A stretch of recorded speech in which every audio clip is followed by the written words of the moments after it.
Good morning, St. Rayfield. This is Father John. Very happy to be back with you again.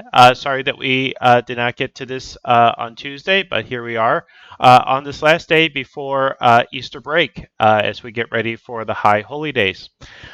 What should be up on your screen is an image of Leonardo da Vinci's Last Supper. This is, of course, a very famous scene of the Last Supper where Jesus has just announced that somebody will betray him. And what got me thinking about this is an image that I saw last night from a priest friend of mine. This is what he sent me. This is a more modern take on this. Of course, we notice the scene here at the bottom with Jesus here in the room at the Last Supper, but he's all alone. Where are all of his disciples? They're calling in on Zoom. They're up here in all their little windows and separate rooms and social distancing, kind of giving us an idea of what the Last Supper might look like in 2020. But thankfully, that's not the real image. It's just kind of a little bit of a take on it for today. This is the real image of the Last Supper. Now, as we look at this image, we see here off to the left here as we're looking at this, we see John and St. Peter. We see John listening to St. Peter, and of course St. Peter is saying to St. John right here, hey, find out who Jesus means. And of course, John would eventually do that. And we also then see the guys over here, and then on this side of the table, what do we see?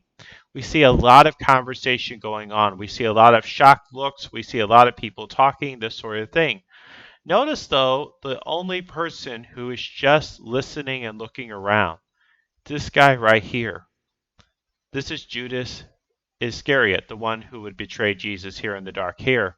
He's kind of looking at Peter and John. He's kind of looking around, but he's not engaged in dialogue with anybody else. He's very quiet and kind of even looking off here into the distance because he knows that when Jesus says, "One of you will betray me," Judas knows that's me. That's who Jesus is talking about.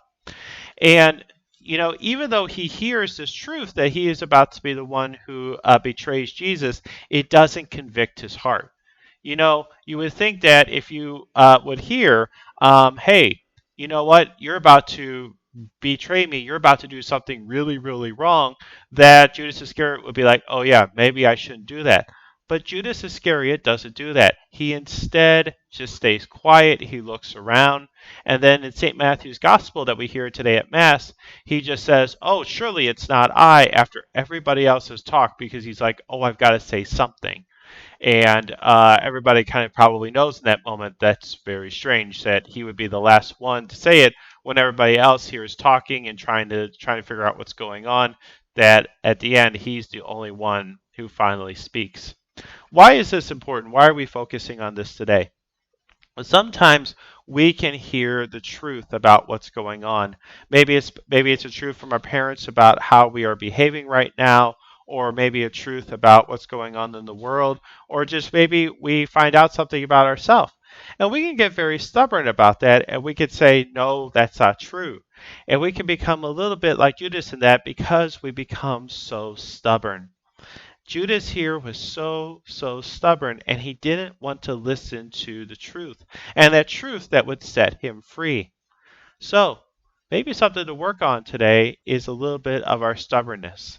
That stubbornness that can kind of grow and become more and more bigger in our life right now because we're at home, we're social distancing, we're constantly around our family and our parents, and we get tired of listening to them, we get tired of the same thing, so we get stubborn.